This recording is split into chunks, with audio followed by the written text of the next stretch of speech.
What is up, geocachers? This is Keats94 and welcome to another short video of Keats94’s geocaching adventures. I'm right now walking the streets of New Westminster, British Columbia, and we are doing an adventure lab. At one point, New Westminster was the colonial capital of mainland British Columbia. So right now we are standing on the streets of a former capital city, but once there were concerns about Victoria becoming invaded by the Americans, they moved the capital further south onto Vancouver Island.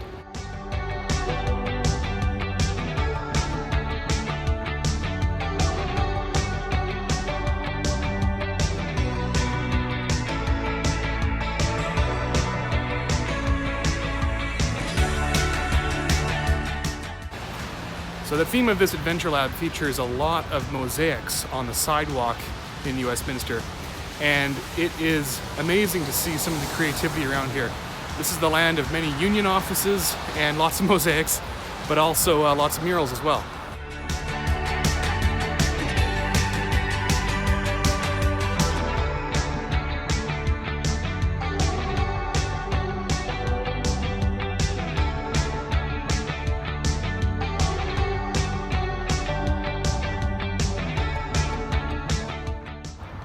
So along with many adventure labs in the area, you can also do a lot of multi-caches as well as any other type of physical geocache in New Westminster. I am right now standing on the Fraser River on the north side. We have the Patella Bridge. And the Patella Bridge is one of the oldest bridges in the Lower Mainland. The Patella Bridge was built in 1936 and was built in a year and finished in 1937.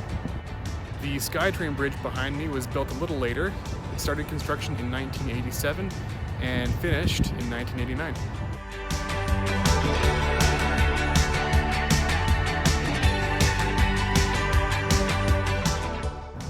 So folks, I want to do something a little bit different in this episode. I'm actually going to go ahead and hide a geocache and kind of demonstrate good practices and how to hide one during wintertime. So let's head over to Port Coquitlam, shall we? So folks, what's kind of neat, I'm actually at an elevator in Pier Park, and let's go up, shall we? There we go. All right, so there's an elevator that gives people who are in a wheelchair access to the park down below.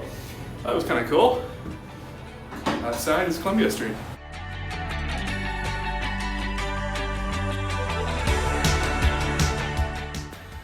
Well, I made it to Port Coquitlam, minus the port. The bus that I was going to take over to Citadel Landing was going to leave in well over 45 minutes, so I thought, let's go to another location and hopefully we'll find a spot for this geocache.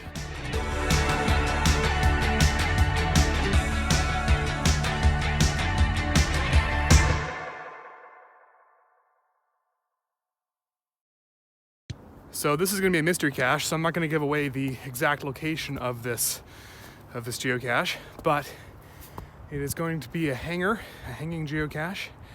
And this geocache, I have an idea for the puzzle in mind. As many of you know, I am a bit of a folk music, Celtic music fan, and I have a geocache that's out in the wild right now that's dedicated to the late folk musician named Stan Rogers.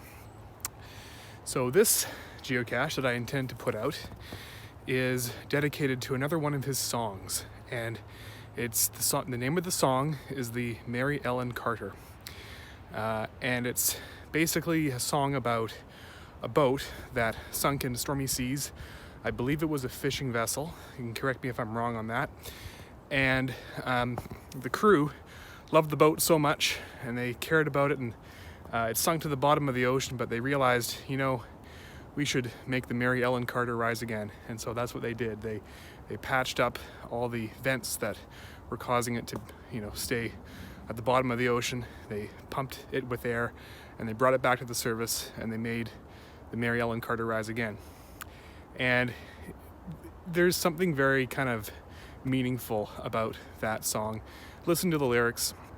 It's quite apropos to the times that we're in. You know, a lot of us are going through a difficult time with this pandemic and just with other things, not just this, not just COVID, but we are in interesting times always, it seems. So this song is about perseverance, overcoming adversity, and being there for people around you, and also being inspired. And this year has been full of ups and downs, but I am honored. And also, actually, Happy New Year. This is 2022, folks. January 2nd, 2022, I'm up here. And I'm really happy to be here again in the woods, in the forest, and being amongst the trees and hiding geocaches and finding them as well. I've hid the geocache. It's a hanging bison tube. It's on a stick. Look at that. I'm just gonna put it on the stick like that. And come and get it. So folks, when placing a geocache, always make sure that there are no multi-cache finals or mystery cache finals near your prospective hide location. I just learned that the hard way, but thankfully not too hard, because I did not submit it for review, thankfully. I am walking further up the trail, and hopefully I will find a spot that is outside of that 161 meter radius. That is the minimal requirement for distance between caches.